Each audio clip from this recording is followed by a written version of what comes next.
चलो, तो आज हम बात करने वाले हैं वर्ब्स की। ठीक है, वर्ब्स के अलग अलग प्रकारों की। Okay, there are many more types of verbs. कौन सा वर्ब? Main verb. जैसे कि फॉर एग्जांपल इसके क्या क्या टाइप्स होते हैं? मेन वर्ब मतलब वर्ब्स के फॉर्म्स या फिर टाइप्स की अगर हम बात करते हैं तो मेन वर्ब भी एक टाइप होता है, हेल्पिंग वर्ब भी एक टाइप होता है, मॉडल ऑक्सिलरीज एक और टाइप होता है, ट्रांजिटिव वर्ब भी होता है, इंट्रांजिटिव वर्ब भी होता है। तो जैसे कि ये डिफरेंट टाइप्स ऑफ वर्ब है, ठीक उसी प्रकार से there are again two different types of verb. कौन सा होता है? एक फाइनाइट वर्ब, एक नॉन फाइनाइट वर्ब। नाउ ये फाइनाइट वर्ब मतलब क्या होता है, नॉन फाइनाइट वर्ब मतलब क्या होता है, देखेंगे सीखेंगे। Just wait and watch, how patience. Okay, just so non finite verb जो है, जैसे कि वर्ब के दो प्रकार है, एक फाइनाइट है और एक नॉन फाइनाइट है। एग्जैक्टली उसी प्रकार से नॉन फाइनाइट के भी तीन प्रकार होते हैं, सब टाइप्स होते हैं, जिसमें का पहला होता है इन्फिनिटिव्स, और इसी इन्फिनिटिव्स को हम टू इन्फिनिटिव्स भी कहते हैं। तो इसलिए कंफ्यूज नहीं होना, कभी कभी एग्जाम में या फिर पूछने वाला आपको इन्फिनिटिव्स पूछ सकता है, या फिर कभी कभी पूछने वाला जो है या पेपर में जो है ना टू इन्फिनिटिव्स इस प्रकार का वर्ड का यूज हो सकता है या फिर होता है। तो कंफ्यूज नहीं होने का बिल्कुल। टू इन्फिनिटिव्स इसको कहते हैं टू इन्फिनिटिव्स। ये इन ब्रैकेट में मैंने लिख दिया है टू इन्फिनिटिव्स। टू इन्फिनिटिव्स क्यों कहते हैं इसको, इन्फिनिटिव्स को, उसका रीजन मैं थोड़ी देर के बाद बताऊंगा। ठीक है, तो नॉन फाइनाइट वर्ब्स के these are the three different types. Okay, ये तीन इसके प्रकार है, इन्फिनिटिव्स, नेक्स्ट जेरंड, और तीसरा आता है participle. First one is infinitive, second one is gerund, and third one is a participle. So these are the three subtypes of non-finite verb, and finite and non-finite, these are the two different types of verb. Got it? कौन सा verb? We are talking about the main verb. These are the two different types of main verb, and these are also three different types of main verbs, which are the subtypes of non-finite verb.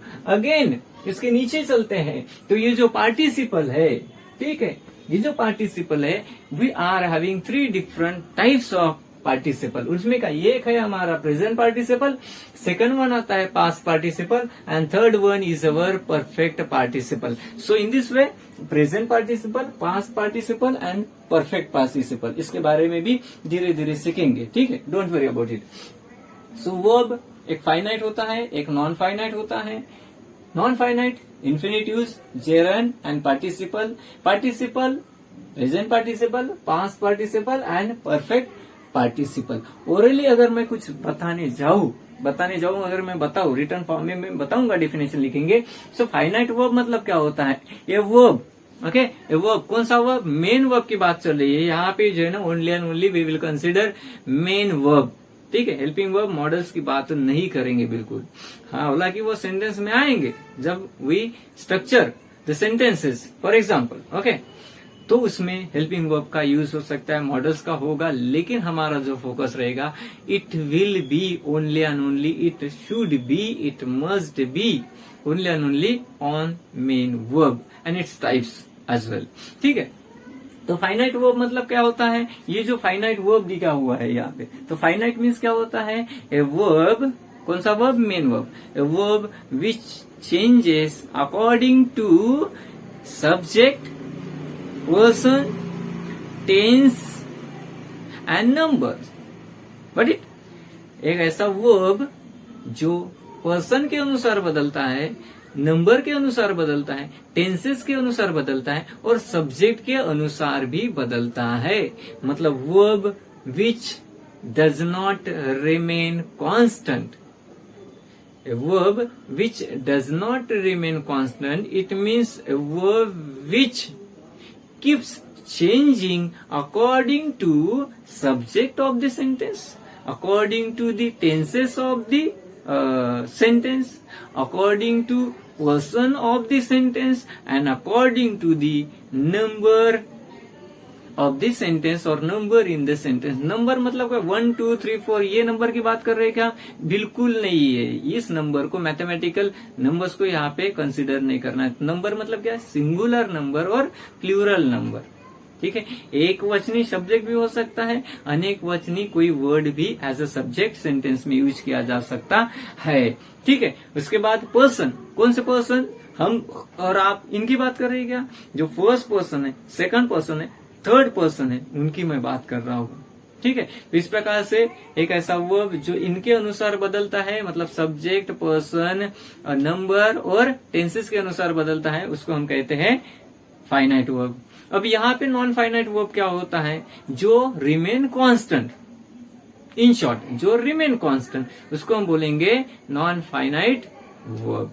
ठीक है, अब ये सब ठीक है detail में पढ़ेंगे, इसकी डेफिनेशन भी मैं लिख के दूंगा, ये क्या होता है वो भी मैं अभी लिख के दूंगा, अभी समझ जाएंगे ये सब क्या होता है। ऑडिट, चलो तो अभी देखते हैं कि फाइनाइट वर्ब क्या होता है, उसकी डेफिनेशन लिख लेते हैं और 4 एग्जांपल से let's try to understand the concept of finite verb. So पहला था हमारा वर्ब का types, finite verb.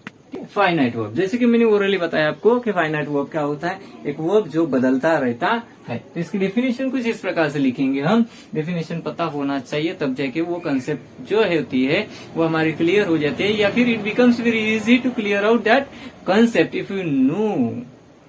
Okay, if we know, हमें पता है कि उसकी डेफिनेशन, या डेफिनेशन से वो कंसेप्ट क्लियर होने में आसानी होती है। So a verb which changes according to subject in the sentence or subject of the sentence, then person, then number and tense, okay, is called as finite verb, is called as finite verb। अब इसको example के द्वारा फिर से थोड़ा सा understand करने की कोशिश करते हैं। एग्जाम्पल, ठीक है, कहा गया है कि सब्जेक्ट, टेंस और पर्सन के अनुसार भी बदलेगा वो। एग्जाम्पल, ठीक है, he reads story book, he reads story book, he reads story book। तो यहाँ पे जो मेन वर्ब है उसको ही फोकस करना है। क्या दिया हुआ है यहाँ पे? रीड्स। ठीक है, रीड्स आया हुआ है। ये कौन है सब्जेक्ट? ये है हमारा third person singular, third person singular. तो अकॉर्डिंगली जो है हमने रीड्स लिया है, और साथ में ये जो इस सेंटेंस का जो टेंस है वो हमारा प्रेजेंट टेंस है, सिंपल प्रेजेंट टेंस है। अब थोड़ा सा टेंस बदलने की कोशिश करते हैं, या फिर बदल के देखते हैं कि ये जो मेन वर्ब है हमारा बदलता है या फिर एज इट इज रहता है। एग्जाम्पल सेकंड, ये हमारा सिंपल प्रेजेंट टेंस है, हम सिंपल पास्ट का एक एग्जाम्पल लेते हैं। ठीक है, यही बना लेते हैं। ही रीड्स का क्या हो जाएगा? रीड, ही रेड। ठीक है, स्पेलिंग एक जैसी है, यहाँ पे एस लगा हुआ है, यहाँ पे नहीं है, क्योंकि ये second form of the read है।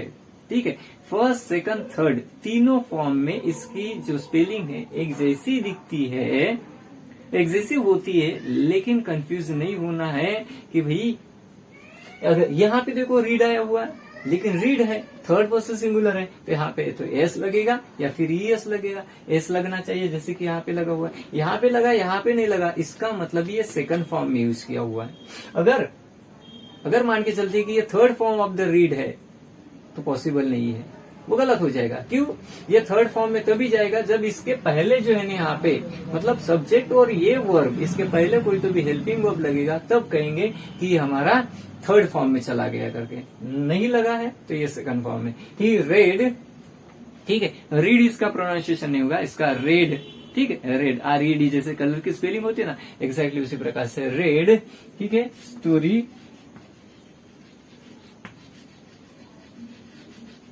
बुक। तो देखो इसमें फॉर्म अलग है, इसका फॉर्म अलग है, यहाँ पे फर्स्ट फॉर्म में आया है, यहाँ पे सेकंड फॉर्म में आया हुआ है हमारा वो। चलो फिर से इसका ही और टेंस और बदलने की कोशिश करते हैं। जैसे कि ये सिंपल पास्ट है, अगर मैं फ्यूचर परफेक्ट टेंस का एग्जांपल बनाता हूं, सेंटेंस बनाता हूं, कैसा रहेगा?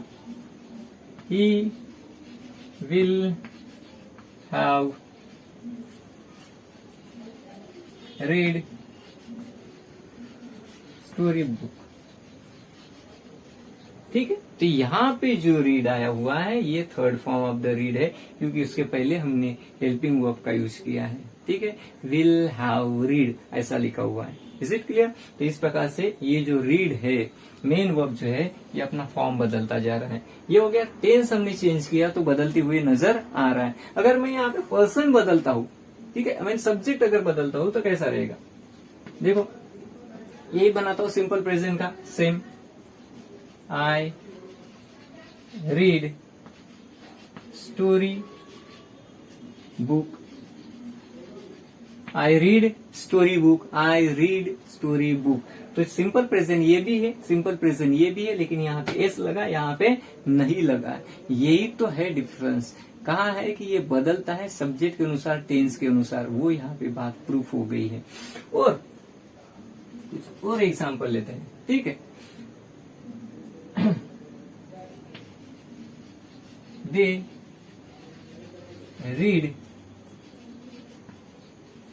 Story book. ये जो सेंटेंस है, ये हमारा सिंपल प्रेजेंट ही है, पास्ट नहीं है, मैं सिंपल प्रेजेंट ही लिखा हूं। तो यहाँ पे दे है, तो यहाँ पे जो है ना रीड आया है, रीड्स नहीं आया है, क्योंकि ये यहाँ पे नंबर बदल लिया मैंने, यहाँ पे प्लूरल नंबर लिया है, प्लूरल नंबर प्रोनाउन लिया है, तो यहाँ पे रीड आया हुआ है। जब प्लूरल होता है यहाँ पे V1 बेस फॉर्म में आता है मेन वर्ब। ठीक, इसके जगह पर अगर मैं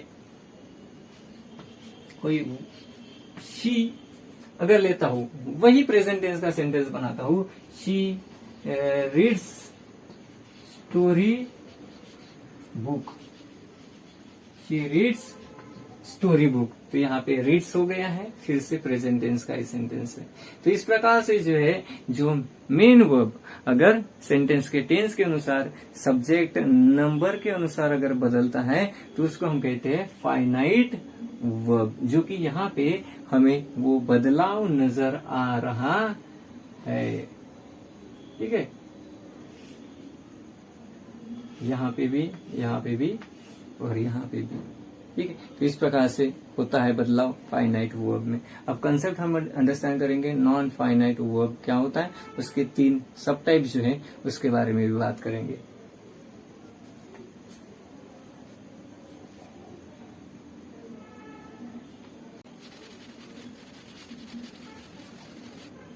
नेक्स्ट वन हमारा सब टाइप्स था नॉन फाइनाइट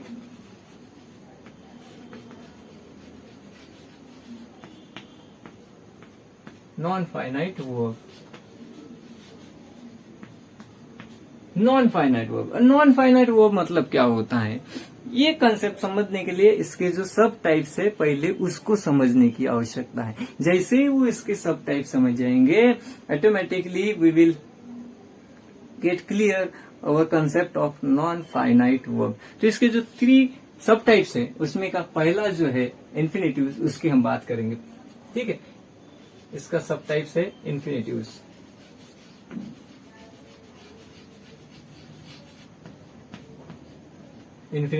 जिसको हमने 2 इन्फिनेटिव्स भी कहा है। क्या कहा है? 2 इन्फिनेटिव्स।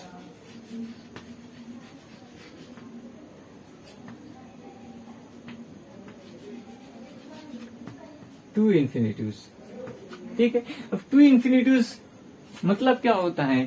2 प्लस V1 मतलब base form of the main verb जब यूज किया जाता है एडिशन टू दी 2। ठीक है, 2 के साथ जब भी मेन वर्ब का बेस फॉर्म मतलब V1 यूज किया जाएगा, उसको हम कहेंगे 2 इन्फिनेटिव्स। ठीक है, अब 2 इन्फिनेटिव्स एक ऐसा वर्ब होता है, एक ऐसा वर्ब का फॉर्म होता है जो कभी भी बदलता नहीं है।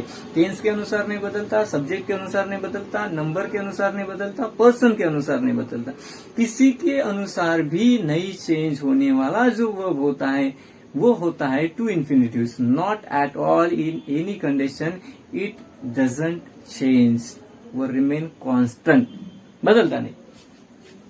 ठीक है, तो इसकी डेफिनेशन लिख लेते हैं और कुछ एग्जांपल भी देख लेते हैं।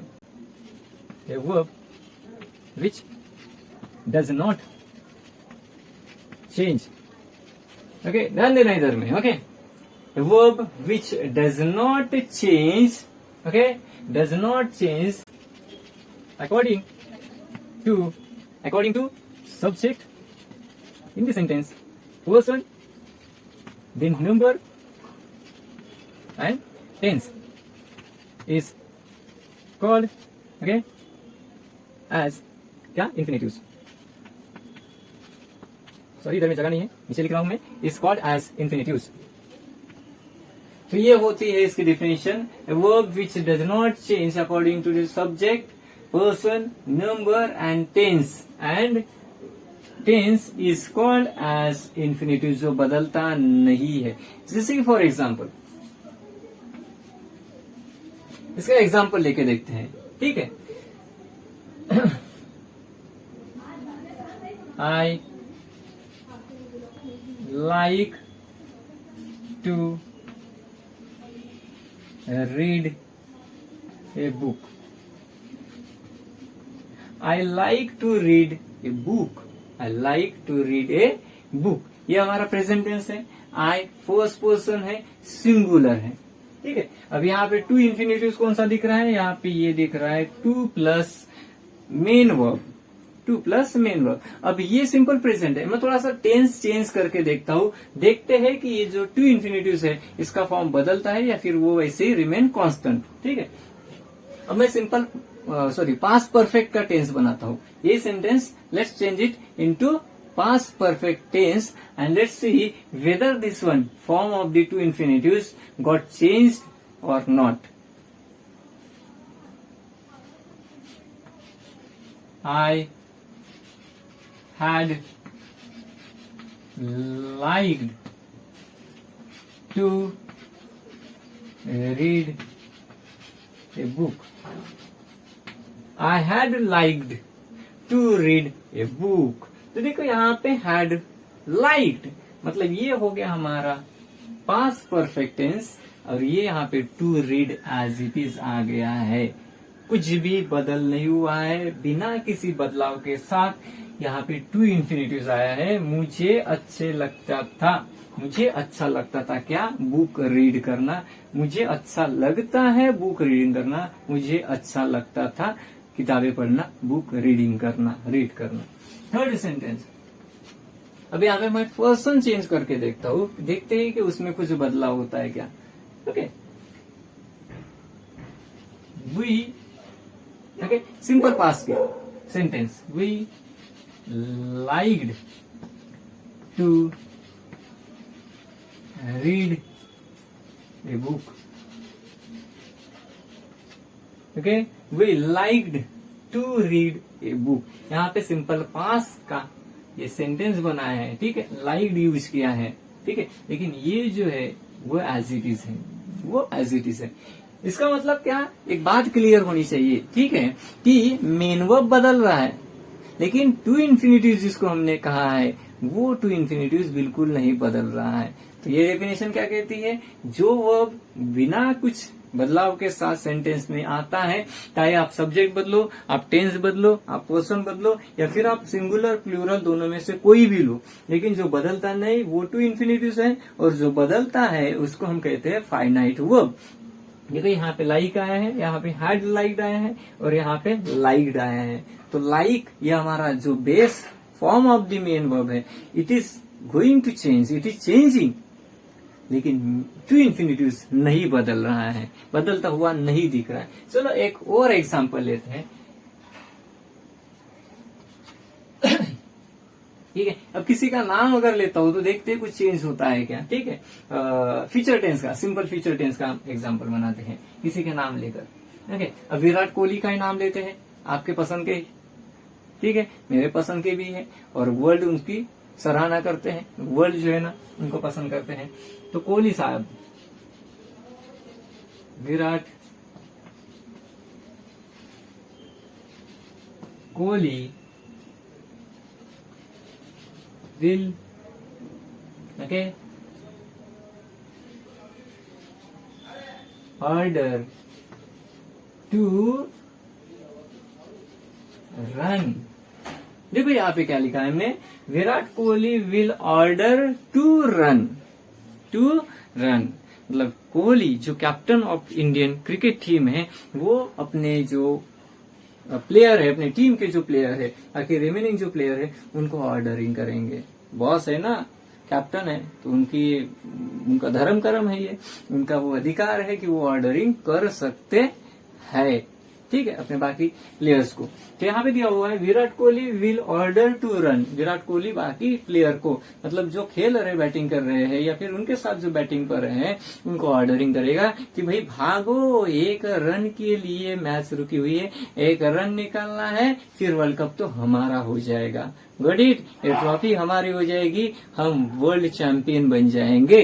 तो देखो Virat Kohli will order to run, यहाँ पे फ्यूचर टेंस लिया है, किसी एक इंसान का नाम लिया है विराट कोहली, तो यहाँ पे जो है हमारा ये टू इन्फिनिटिव जैसा का वैसा आया है, यहाँ पे विल ऑर्डर, ठीक है। तो यहाँ पे मेन वर्ब जो है ना फर्स्ट फॉर्म में आया है, क्योंकि हमने ये जो है ना इसलिए नहीं कि फ्यूचर टेंस है, simple present sorry simple future tense है तो फर्स्ट फॉर्म में ही आता है और साथ में विल लगा है। तो यहाँ पे एक बात, ठीक है, अच्छी तरह से क्लियर हो गई है, समझ में आ गई है कि जो वह बदलता है उसको फाइनाइट कहेंगे, जो बदलता नहीं है कहीं पे भी लेके जाओ लेकिन जो बदलता नहीं है उसको हम कहते हैं टू इन्फिनिटिव्स या फिर इन्फिनिटिव्स, जो कतई बदलेगा नहीं, कुछ भी करो लेकिन वो बदलेगा ही नहीं, वो पहाड़ के जैसे जो है ना डटे रहेगा, चाहे कुछ भी करो उधर सेंटेंस को कितना भी तोड़फोड़ करो, लेकिन मैं बदलूंगा नहीं, sorry extremely, I am not interested, I can't, it's not possible, I am completely unable to change, चाहे कितना भी जोर लगाओ, लेकिन मैं बदलूंगा नहीं अपनी जगह, अपना फॉर्म, जगह बदल दूंगा लेकिन अपना फॉर्म बिल्कुल ही नहीं बदलूंगा। तो इस प्रकार से होता है हमारा to infinitives. I hope you all got this topic very clearly.